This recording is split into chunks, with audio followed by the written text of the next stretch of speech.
ओम नमो भगवते वासुदेवाय।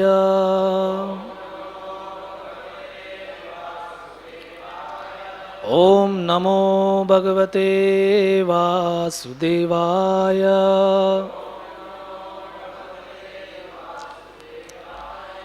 ओम नमो भगवते वासुदेवाय।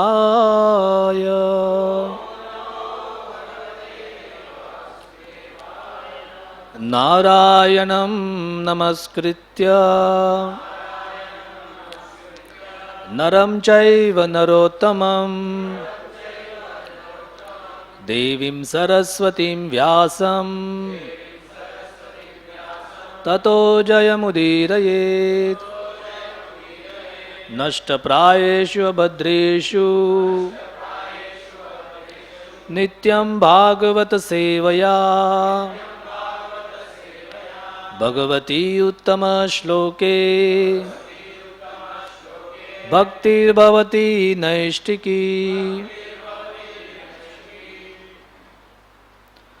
Reading from Srimad Bhagavatam, Canto 10, Chapter 8, chapter entitled Lord Krishna Shows the Universal Form. Text 15. Bahuni Santi Namani Rupani Cha Sutasyate Gunakarmanurupani Tanyaham Veda No Jana Bahuni Santi Namani Bahuni Santi Namani Rupani Cha Sutasyate Rupani Cha Sutasyate Gunakarmanurupani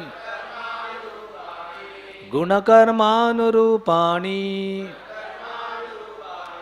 Tanyaham Vedano Janah Tanyaham Vedano Janah Bahuni Santi Namani Rupani Cha Sutasyate Gunakarmanurupani Tanyaham Vedano Janah Bahuni Santi Namani Rupani Cha Sutasyate Gunakarmanurupani Tanyaham Vedano Janah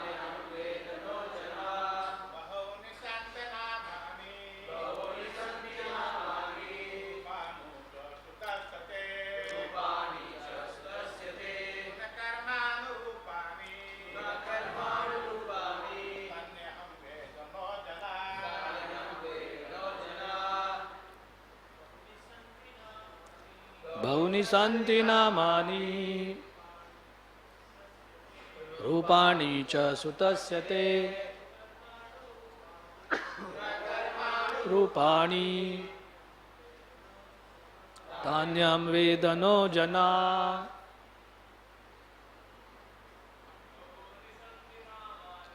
Bahuni Santi Namani Rupani Cha Sutasyate Gunakarmanurupani Tanyaham Vedano Jana. Mataji's Bahuni Santi Namani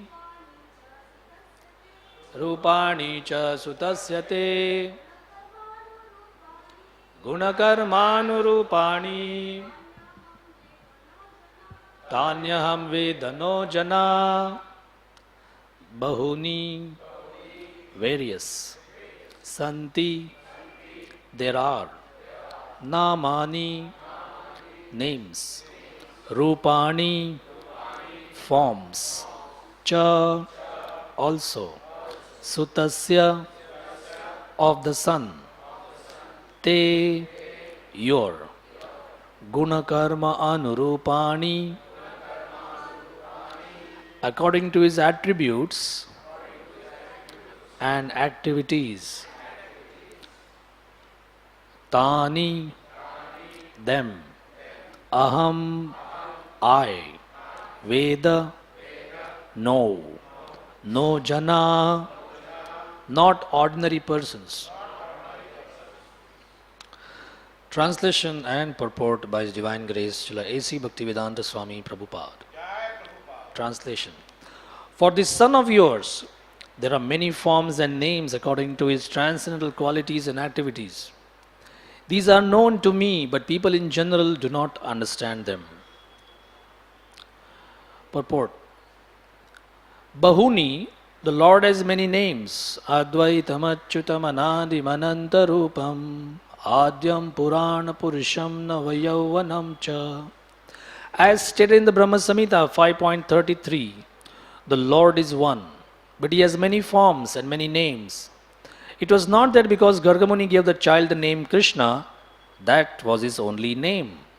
He has other names such as Bhaktavatsala, Giridhari, Govinda, and Gopal.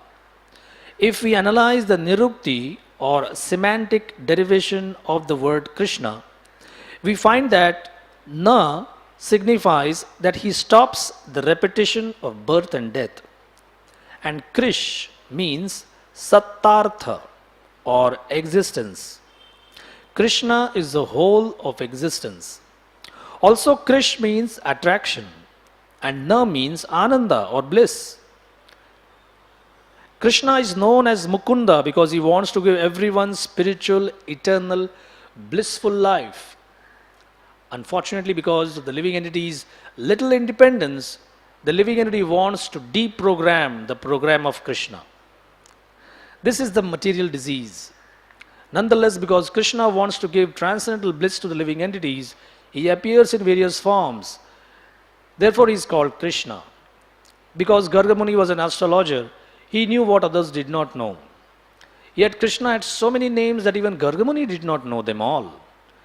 It is to be concluded that Krishna, according to his transcendental activities, has many names and many forms. Vandeyam Sri Guru Sri Juta Padakamalam Sri Gurun Vaishnavamscha Sri Rupam Sagrajatam Sagana Raghunathan Vitam Tam Sajivam Sadvaitam Savadutam Parijana Sahitam Krishna Chaitanya Devam Shri Radha Krishna Padan Sahagana Lalita Shri Vishakhanvitamscha Om Ajnanatimirandasya Jnananjana Shalakaya Chakshurun Militam Yena Tasmai Shri Gurave Namaha Shri Chaitanya Manobhishtam Stapitam Yena Bhutale Swayam Rupa Kadamayyam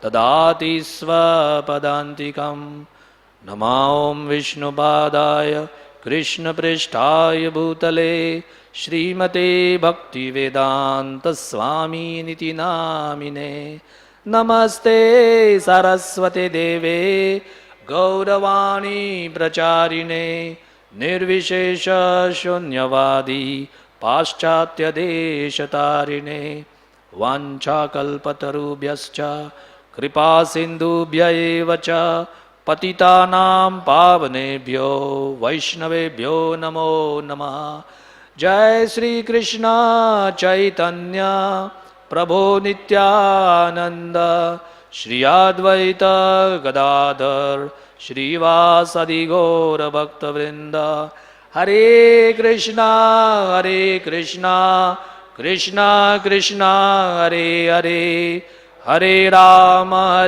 Rama Rama Hare Hare.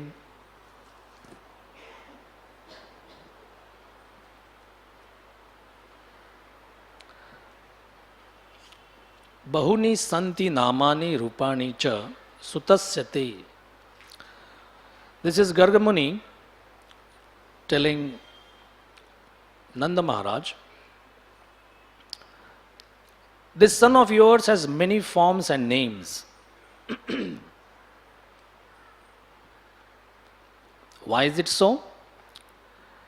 Because this son of yours is transcendental. He has transcendental qualities. His activities are transcendental. These are known to me, but people in general do not understand them. Tani aham veda. I know all of them. But people in general, common men, they do not understand.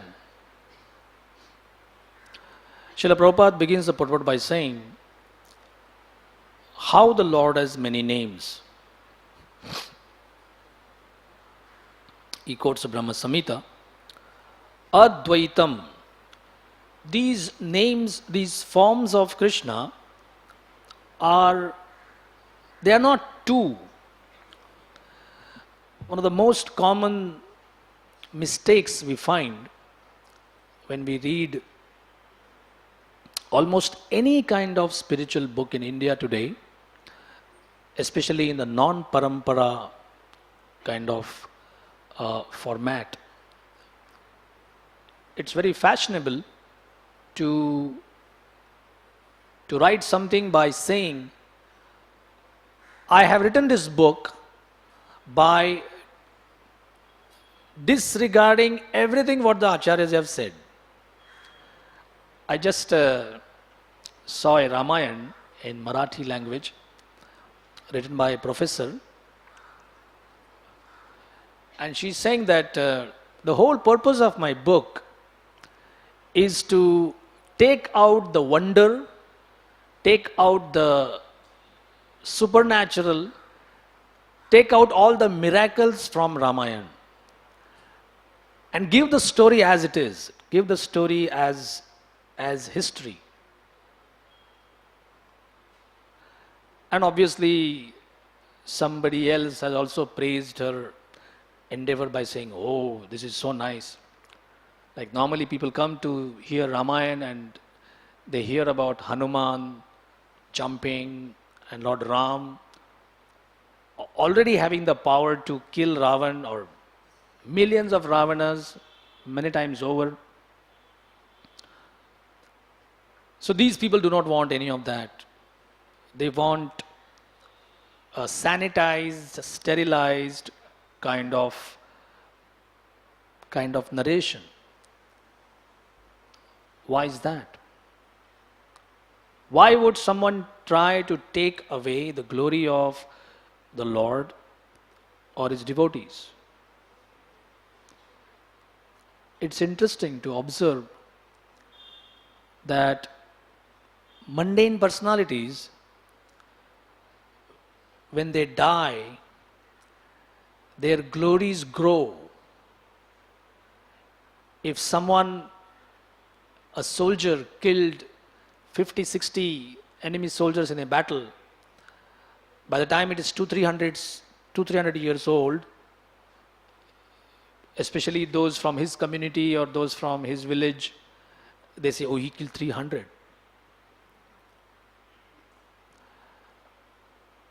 So it's not that human society doesn't want to glorify someone, but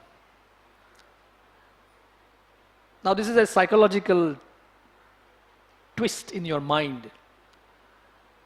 You glorify someone, some rich donor, some warrior, some scholar, and you praise him to the skies, knowing fully well he is dead and gone. And therefore, the feeling is, oh, even if I praise him, he's not here to derive the benefit of it. So, who cares? But if there is a living person, and then you see somebody's like, today at least it is a norm that for every glorification of something, there is at least someone who says something nasty. And that's the usual thing. And therefore, people are under the impression there is no one who has spotless glories. How can it be? There can't be any perfection. There can't be any person with no blemishes, with no character faults. It's just not possible. Here we are introduced to something else. We will try to see this with another example from Srimad Bhagavatam, chapter 50 of the 10th canto, that is the Muchukunda Upakhyan.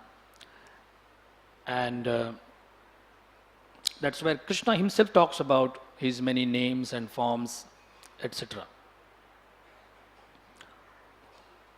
A brief background about what's happening here. The chapter is entitled Krishna Shows the Universal Form. But before that, Shukadeva Goswami narrates the story of how Krishna was given the name. It's interesting to think who named God? If God was the first person, who named him? Normally, a manufacturer names the product. So the product cannot precede the manufacturer.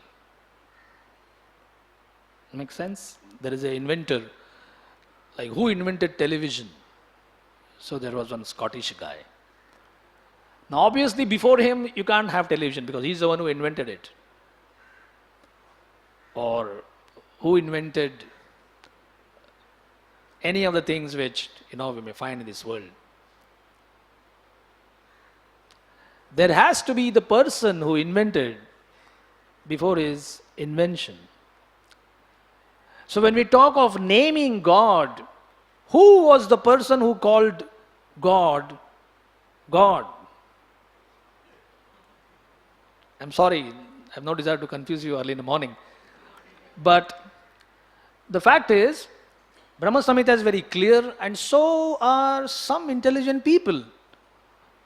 I think there was at least one Western philosopher who said, God is someone who is supposed to be his own cause. Seneca or something like that. So at one point of time, people were ready to accept the fact that somebody could be called his own cause.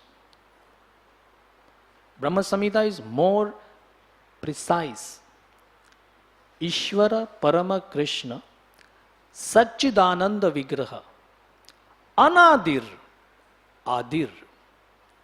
He is having no origin and he is the origin of everything. Govinda Sarva Karana Karanam. You name a cause, it has a cause. That cause has a cause.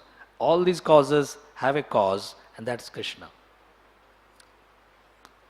So this particular, I was just thinking in the morning today, this particular pastime of Krishna being named is an eternal one. Right now, at this moment, Krishna appears in one universe. Right now, at this moment, in some universe, Krishna is being named in a similar setting. Sometimes Krishna decides to add a bit of variety. So Garga Muni is eternally taking part in this Leela, in this event of naming Krishna. Nanda Maharaj is eternally experiencing the taste of, like there is a little bit of Bhaya Ras here, the mellow of fear. Nanda Maharaj is a very opulent person. Very opulent person. It is said he has 900,000 cows. Could be more. Palaces. Rich, verdant fields, pastures. Pearls, rubies, gold, silver, everything.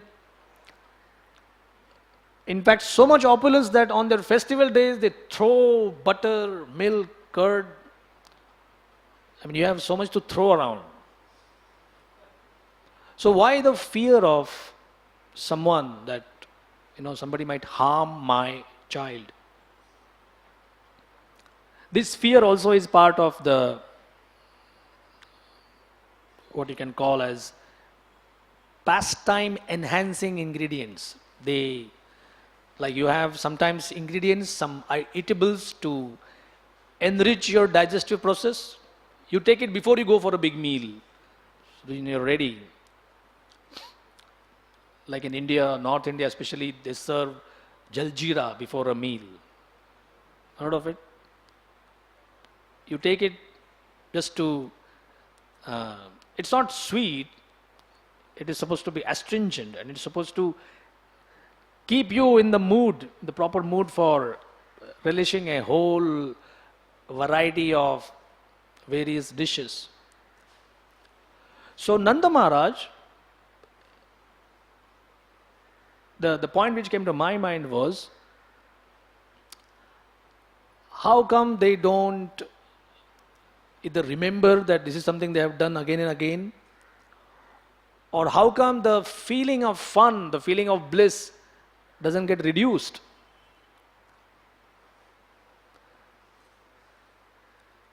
There are people, dramatic actors, who have performed the same drama 1,000 times. Normally, nowadays people are not so much on the drama scene. People watch movies. Movie, it's one thing. You just act and the same print is shown all over the world. And there is no hard work involved once the movie is done. But in a drama stage, like some famous dramas, they go on for 7, 8, 9 years, 10 years. Shakespearean dramas, they have that kind of reputation. Maharashtra also has a very vibrant drama scene. So there are actors who have acted in the same drama for 5, 6 years, 500 times. And if you ask them, are you bored? They say, no, it is so nice. Obviously, one day they either get bored or they die or they get old. But the fact is, there is a mundane piece of literature, some worldly activity, and that gives somebody that kind of pleasure. Of course, there is money, there is fame, there are many other things involved. But they do it. That's the main thing. There was one Marathi actor, and the name of the drama was That's Not Me, To Me Navet. And this fellow performed 9 different roles. One actor performing 9 roles. I don't know how they would be changing their makeup and everything. Of course, 2 of these roles could not come on the stage at the same time. It's not like he's a postman and he's a magistrate and he's a dacoit and all 3 meet. That's not possible. But 9 different roles, 9 different voice modulations, 9 different makeups, everything different. But we find Krishna's various avatars, they come together.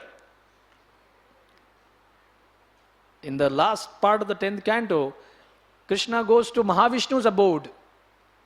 And Shukadeva Goswami narrates, Mahavishnu comes and shakes hands with him.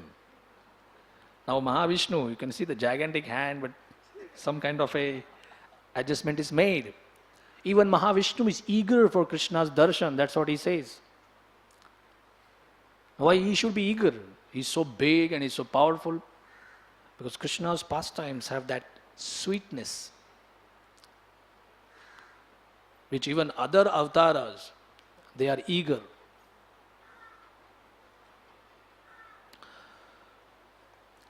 So, we do have, while on this mundane plane, not many, very few, and that too imperfect examples, one, of people performing different roles, like actors performing the same drama for 500, 600 times, because there is some kind of taste there. Or multiple roles in a single setting, again, for the same relish. If this is possible for mundane creatures, why is it not possible for the Supreme Lord to do that? So, it is quite plausible that Nanda Maharaj, who is a eternal associate, Yashoda Mai, the gopis, and the whole paraphernalia, when we say that Krishna's name cannot be relished with our mundane tongue, Atas Sri Krishna Namadi. Namadi means Nama, Rupa, Guna, Leela, Dham, Samagri, everything. Name, form, pastimes, paraphernalia, Dham, abode, everything. Everything gets repeated. Their repetition doesn't create boredom because it is made of a different ingredient. He mentions it here. Prabhupada is very clear. You don't need to be a scholar, but check out this verse by any mundane translator, and he would translate Guna Karmanu Rupani as qualities and activities. Prabhupada, ever so careful, he says, his transcendental qualities and activities. Because they are transcendental, therefore they give bliss. So, we turn to the 50th chapter where Muchukunda has, the story of Muchukunda is he was a great king, he was fighting for the demigods, he really established himself as a very valiant soldier, and after some time he was tired. So he said, please grant me some rest time, I need some rest, I'm fatigued. So the demigod said, yes, we agree, you really did a great job. I mean, please try to understand.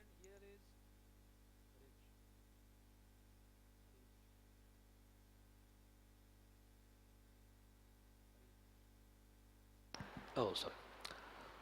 Here is a case where the demigods have come down on earth and asked for help. They would never do such a thing now. Sometimes people say, why don't demigods come to this place now? Prabhupada replied with disgust, they won't come here to pass urine. This world has become such a bad place. And it's not difficult. Some parts of the urban, we are all urban dwellers. Some parts of Bombay city, it was a nice little hillock. I remember I used to stay in Borivali, Kandivali area. A nice hill, small hillock. You could go there for outing, just go for evening, sit there, enjoy the cool breeze. And just 20 years now, 20 years have passed, that whole thing has become like a totally messy slum. No sewage, no proper sanitation. I won't go there. What to speak of, like we can say somebody from Malabar Hill, would he like to go there? It's obviously not. In fact, Shravanananda Prabhu is a Prabhupada disciple. He was so amazed by Prabhupada's compassion. He said, Prabhupada went to Bowery. Now here we don't know what the Bowery is. We know what Dharavi is. He said, Bowery is a place where I, an American, when I went for the first time, I said, I'll never come here again. That whole area stank of urine. So he was thinking, Prabhupada of all people coming down to the West and settling there. So it's clear now why the demigods won't come, right? I was sitting in the train one day and Indians said, they look like Indians, of course they were Indians, but they were from Fiji. And one of them said, his uncle, born, brought up in Fiji, but they have their ethnic ties to India. So he came to India. And then he said, I will never come back. He said, why? I can't stand the smell. Now, insulting, isn't it? You and me stay in Bombay and we say, what do you mean, the smell? But the fact is, there are some places on earth where you get a little bit purer air, water, and you feel like it's bliss. And therefore, you don't want to come and inhale this smoky mess of whatever we have here. If we have these kind of gradations, what do you think demigods have? They are really people of discerning taste. But at one point of time, in the previous age, they not only used to come, we read in the Puranas of a Gandharva sporting in the lake and some prince saying, hey, you move out, and he says, you move out, this is my lake, this is my lake. So that time there were places on earth which were desirable for even the demigods. Muchukunda was one fighter whom the demigods requested. He helped them, and he was tired, and he said, now I want rest. They said, all right. We grant you the boon that no one will disturb you. So he made a slight clarification. He said, no. Grant me the boon that if someone tries to wake me up, he will get burned to ashes. Now this, the Acharyas describe as a specific hint to Indra. Indra is the boss, and the boss always thinks that I am above law. You say, this door is closed. I am the boss, open it. So if you would have been given the boon that we give you rest time, Indra would use his own chairman's casting vote, as they say, and just say, no, please, this is the one last battle, it's really tough. But this kind of boon that whoever tries to wake him up will get burned to ashes is now packed. Indra also won't touch him now. So he's resting for many thousands of years. Then Krishna comes there. Why? Krishna has many purposes in doing even one activity, hitting many birds with a stone. Kalyavana, an untouchable, low-class scoundrel, he is attacking Mathura. And Krishna wants to deflect his attention. So while Mathura is being attacked, on the outskirts, Krishna sees some million-strong Yavana army, all low-class people.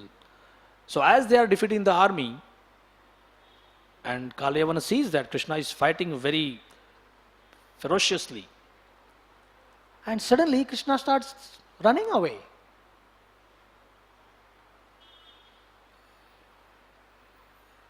Many times Krishna does things and demons can't understand it. They can't make any sense of it. Like right now he is fighting and it seems like it could be a good fight. He comes closer. So Kalyavana is thinking what kind of weapons I should, what kind of strategy I should use. And suddenly he gets down from his chariot, leaves his weapons and everything and is running away like a coward. Momentarily he is confused. And then the truth dawns upon him. He's afraid of me. So he starts running after him. Krishna is quite far away. He sees Krishna's figure running away in the horizon of the battlefield. Then Kalyavana shoots like a star, follows him, and finds that he's about 10 paces ahead of me. That's it. I just have to increase my pace a little bit, and I got him. And somehow, for a long distance, the distance between them remains constant. Seems like materialistic scientists or speculators, they feel one last adjustment. I understand this and I catch God. Scientists are talking of a God particle in physics. I don't know how they give this kind of names to that. Or in a human mind, they talk of a God gene. That one thing which makes a person a believer, and if it is not there, makes you a non-believer. So it's not your fault if you're not believing in God. It's the genes. But this is not true. Krishna has for time immemorial always given somebody with this kind of mentality the feeling that Just something extra and you got God. And you catch him. Today morning we were listening to a conversation. Prabhupada is arguing with Dr. Patel. He said, Prabhupada said, first surrender, then I'll teach you. He said, first make me understand, then I will surrender. And momentarily, I was thinking what Dr. Patel says makes sense. If I don't understand what is God, how can I surrender unto him? But Prabhupada points out the fault. In the the three stages for getting transcendental knowledge, Panipat, Pariprashna, Sevaya. The first thing is Pranipat, Tad Vidhi Pranipatena. First you should be humble, then you get knowledge. Damodar Dulal Prabhu, one of our devotees here, is a topper from the catering college. He, because of his status as a topper, was allowed to work at the Taj kitchen in the baking division. It was only 21 days, 3 weeks. But within their student community, somebody gets to work in the Taj, summer placement. My goodness. So he went there, and it's a big kitchen, window panes and so many things. For 20 days, these men told him to only clean the window panes. He said, I was not allowed to even touch the oven. What to speak of mixing the batter and trying to understand how the finer things are baked. So he asked the person that, here I am, a topper. So he said, you want to learn in 21 days what we spent 35 years doing here? He said, these young brats, they think that, they just get some university degree and, first, humility. Clean the window panes first. Like cooks, they say, wash the pots first. Now, this is for mundane knowledge. How to bake something. But it's not a bad thing. It's a good thing if you can bake something nicely. But still it is Trigunatmak knowledge. How can a person expect transcendental knowledge by putting this condition? I need to understand first. If I like it, then I'll surrender. This very notion kicks you away from this path of knowledge. First, Pranipat. So, demons can never understand. So, Kalevan could never understand why this constant distance between me and Krishna. Now, to add misery to already painful situation, Krishna climbs a mountain. Kalevan is happy. I got you. Once I reach the top, where will you go?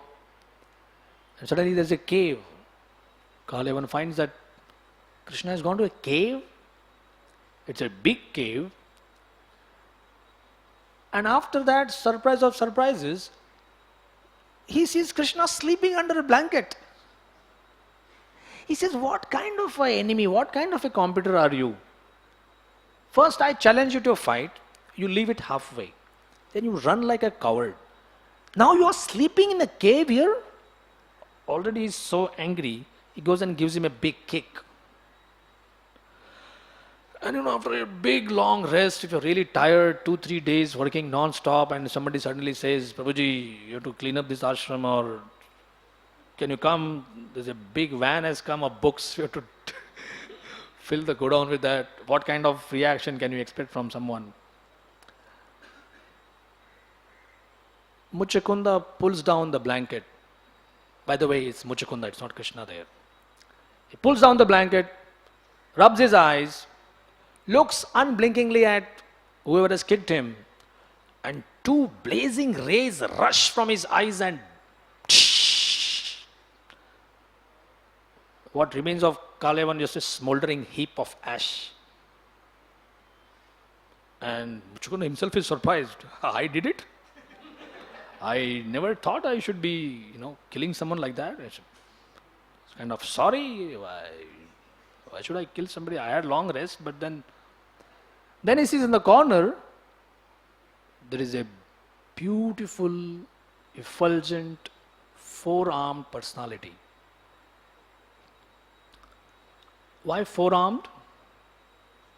Apart from the Brajavasi and the Brajavasi minded devotees, Braja devotion minded devotees, Krishna always is four-armed. You will find that outside of Braj, if Krishna is asked his name, he always says, my name is Vasudev. Nandanandan Shyam Sundar is a private name of Krishna. That's his private leelas.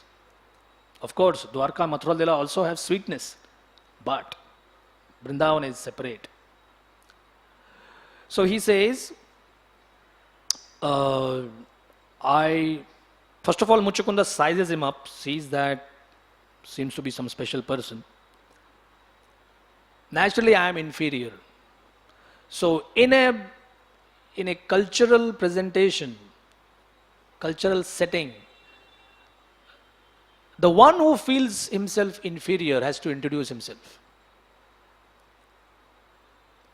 You can't say, who are you? You say, I am from this dynasty, my name is Muchukunda, I help the demigods, and I was very tired, I slept in this cave, and may I know who you are? This is what Krishna replies. Janma karma vidhanani santi me anga sahasrashaha na shakyante anusankyatum anantatvan mayapihi. My names are many, unlimited. My forms are many. I can't relate them to you. There are so many of them. Kvachid rajamsi vimame parthivani urujanmani gunakarma vidhanani name janmani karhichit. It may be possible for someone, maybe possible, to actually count the dust particles on this entire planet Earth. It's not possible, we know that. You are not capable of counting the particles of dust in your own house, what to speak of the whole earth. So Krishna is saying it's not possible to count, it may be possible to count the dust particles, but not possible to count my names and qualities. Kalatrayopannani janma karmani me nripa anukramanto naivantam gachanti paramarshaya. In all the three phases of time, past, present and future, I always remain in this way, unlimited. He thinks that Muchukunda is very confused. How can a simple person like that have these kind of qualities? Plus Muchukunda has told him about his current activities, so Krishna also decides to tell him about his current activities. Tathapi adyatanam anga shrunushu gadato mama vigyapito virinchena puraham dharmaguptaye bhumer bharayamananam asuranam kshayayacha. To tell you about my current activities, upon being requested by Lord Brahma that this particular universe had a lot of weight. Bharayamananam. Now, we may have felt the weight of luggage. We go for a yatra, we have 2-3 heavy baggages, it's too much. Or we see coolies carrying heavy luggage and we say, oh, it's too much for them. But the earth with mountains and oceans and forests and valleys and countries, and Bhumi Devi says, it's no weight. Like in Vedic culture it is said, a mother will never feel the weight of her child, however heavy the child could be. But why Bhumi Devi says later, I can bear the weight of all these mountains and rivers and valleys and oceans, but I can't bear the weight of one liar. Just one person who lies. Now in Kali Yuga, why talk of outsiders? When I read that, I said, I sometimes have to say, not sometimes, many times I have to say, I'm in a meeting when I'm not. Or I'm busy when I'm not. Oh, somebody has come to meet, or somebody has to do this, somebody has to do that. So actually, in some Purana it is mentioned that in Kali Yuga, lying will be rampant. Of course, since we have to take care of Krishna's assets, sometimes we have to lie. But as they say, don't break the rules, bend them in your favor. Ananda Prabhu knows what it means, not breaking rules, but bending them in your favor. In one sense, like somebody says, how can I pay so much tax when the government itself is a cheater? So it's fine, but don't break the law. See that it is bent in your favor. Maya Devi, she starts lying from the first day. When Kamsa tries to dash that baby on the rocks, although knowing it's a girl, she slips from his hands, appears as the 10-armed form of the material energy, Durga Devi, and says, "You rascal, you want to kill me?" And Kamsa is shocked. Don't torture your poor sister and brother-in-law. The one who is supposed to kill you is born somewhere else. He was born there, not somewhere else. But that's what she is. Illusion. She never tells the truth. So anyone who takes shelter of Maya Devi will get her shelter, but never get the truth. We might feel some kind of a recess. Like many times we feel after some devotional service or a strong dose of devotional service, I need some rest now from devotional service. No.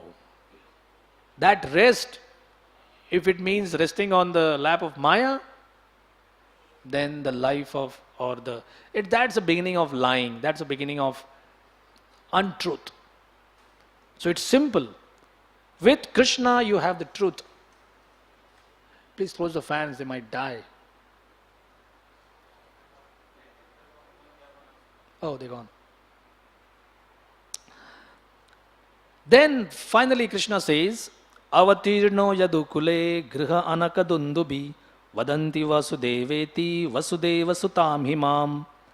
How glorious is Vasudev that Krishna likes to introduce all the time to whomever he meets that Avatirno yadukule griha anakadundubi. Anaka is an instrument, dundubi is another instrument, some kind of a drum and a bugle. Nanda Maharaj is so glorious that when he appeared, these kind of instruments were played by the demigods. So we started calling him Anaka Dundubi. It's like somebody is born and somebody blows a trumpet and they call him trumpet. Strange, but it's very politically correct according to those times. But this shows what a glorious person is. And Krishna always likes to introduce himself as, I am the son of Vasudeva. I am the son of Vasudeva. I am the son of Vasudeva. Again and again and again. To conclude, a small mention about this thing called program. I like this sentence here. Prabhupada says, because of the living entity's little independence, the living entity wants to deprogram the program of Krishna. In one sense, the danger is gone. It was never a danger in India, but Ekvira Prabhu and Rajila Mataji might be knowing about those olden days when there was a group of people, professional faith breakers. What do they specialize in? Give us anybody will break his faith. So at that time, people were thinking that the Hare Krishna movement will sweep the whole of society. And especially parents were concerned that their youngsters are being taken away. So just like Moses, when he went to the Egyptian Pharaoh and all the fellow Jews or whatever they were known at that time, they were all toiling like slaves for the Egyptian king. So Moses was born a slave, but he was a prince also. So he went to the king and said, "Let my people go." This is a very stirring kind of a statement. Let them not be slaves. Make them free. So these deprogrammers in America, they had this slogan. They would have their rallies, they would have their conventions, and at least one leader of them, a big professional man, successful, rich because of his deprogramming, he said, "I tell these cults, let our young people go." So during Prabhupada's time, it was a big fight. And some devotees, they were successfully deprogrammed. Like they take you away, they don't feed you, and they harass you, they tear away your beads, tear away your books, destroy your beads, talk all kinds of nonsense. So Prabhupada had instructed his devotees that if you read my books carefully, nobody can touch your faith. If you read my books again and again carefully, your faith cannot be touched. You might be tortured, just like Prahlad was tortured. It was by his own father. Here at least there were professional people who were employed and they have some kind of political aim. Here is a father trying to deprogram his son. So this deprogramming process is not like your parents give somebody money and that's deprogramming. It's like 24/7. It always goes on. Faith is the currency by which we operate in the Krishna conscious market, so to say. The more faith you have, the more you can play. You can buy things, you can buy goods. So the thing we need is nectar. The product which we want is nectar. It is produced by hearing pastimes, seva, serving devotees, serving the dham. For that you need faith as the currency to operate. That faith is again obtained by doing the same thing. So initially, Prabhupada always says, initially you need official faith. Who has pure faith? No one has. I should speak for myself. At least I never had. Like in the first 5 years of the movement, I said, let me give this movement a try. And it worked, at least for those 5 years. So I thought, okay, some more time. And I think it is much better to think that I don't have faith, I need faith. Tvat kripa yashti danena. Krishnadas Kaviraj Goswami says, "Oh Vaishnav, I am blind. I am a fool. I can't see and I don't have brains. Give me the faith in the form of, give me the stick of your mercy in the form of faith." Even Bhaktivinoda Thakur says, "Gurudev Shraddha Bindu Diya." You are like an ocean of faith, Gurudev. I just need a drop. With that drop, my job will be done. My purpose will be served. So Prabhupada cautions of the independent-minded living entity. That's his program, to do something independent from Krishna. But Krishna comes to attract our mind. Like you have your own independently doing something, Krishna wants you to drop that. And keep your attention or turn your attention to Krishna. So the program is there, either your program or Krishna's program. If we choose Krishna's program, that's what Bhagavatam assures, we will be happy. It's very surprising. Prabhupada says here, Krishna performs pastimes to give nectar to every living entity. Krishna is not a partial personality, or Krishna is not limited. He wants to give nectar to everybody. Hare Krishna. Srila Prabhupada ki. Thank you very much.